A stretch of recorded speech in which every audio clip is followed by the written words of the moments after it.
हुजूर ने फरमाया था,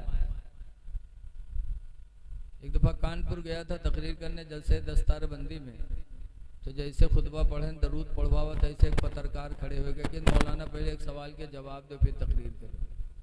तुमको बताओ, घबराने तो जरूर कि अल्लाह जाने का पूछ ले। आजकल बहुत से देहात में पुड़िया रख के रहा था, बहुत से पूछा है मौलाना साहब ये बताओ कि आदम अलैहिस्सलाम के निकाह को पढ़ावा रहा है, अब बताओ कहाँ रजिस्टर ढूंढा जाए। बहुत से कहीं इब्राहिम अलैहिस्सलाम मीना मैया जब इस्माइल की कुर्बानी कहना है तो दुम्बा आवा रहा है, कुर्बान हो रहा है, तो गोश्त को खावा रहा है, अब कहाँ मिले बताओ। ये मेरे सवाल करी हूँ के बाद ना बताए तो कहीं देखो मौलाना बड़ी तकरीर करते रहे, क्या सवाल में चुप कह दिया। तो डर लगता था, तो उसने भी कहा मौलाना एक सवाल है उसका जवाब दो फिर तकरीर करो। हमने कहा बताओ भैया। तो उसने कहा कि मौलाना साहब ये बताओ, आज से 30-40 साल पहले जलसे बहुत कम होते थे, यक्का दुक्का के, मदरसे भी बहुत कम थे, मौलाना मौलवी भी बहुत कम थे, तब बुराइयां बहुत कम थी, बुराइयां ना के बराबर थी। और अब मदरसे भी बढ़ गए, मौलाना भी बढ़ गए, जलसे भी खूब होते हैं और बुराइयां घटने के बजाय बढ़ती जा रही हैं। इसकी वजह बता दो फिर तकरीर करो। तो हमने कहा इसकी वजह तो मेरे नबी ने 1400 साल पहले ही बताया था। मेरे नबी ने कुछ छोड़ा नहीं है, मेरे नबी गैबदां थे, गैब जानने वाले पैगंबर ने सब कुछ बताया।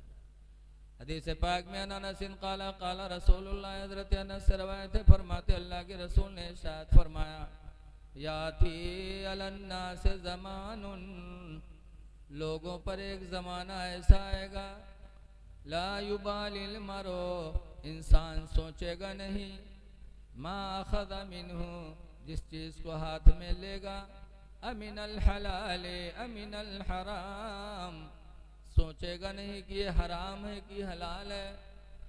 जब हराम और हलाल का फ़र्क ख़त्म हो जाएगा तो लोगों के दिलों से नूर ईमान चला जाएगा, खौफ खुदा चला जाएगा, अज़ान होती रहेगी, मस्जिदें सूनी पड़ी रहेंगी। इसलिए लोगों हराम और हलाल का फ़र्क रखो। अल्लाह फरमाता है इन्नमल खम्र वल मैसिरु रिज्सुम मिन अमलि शैतान, बेशक शराब पीना जुआ खेलना या शैतान के कामों में से, रिज्सुन गंदगी है, मिन अमलि शैतान, शैतान का काम है, इंसान का काम नहीं है जुआ खेलना शराब पीना। इसलिए कुरान हिदायत के लिए आया, मुसलमान हो कुरान पर ईमान रखो, शराब से भी अपने आप को बचाओ और जुआ ताश से भी अपने आप को बचाओ, हलाल रोजी तलाश करो, अल्लाह उसमें बरकत देगा और आपके बच्चे फर्मा बरदार निकलेंगे, आपकी ज़िंदगी खुशगवार गुजरेगी।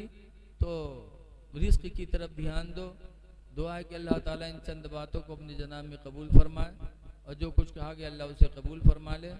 अस्सलामु अलैकुम वरहमतुल्लाहि वबरकातुहू।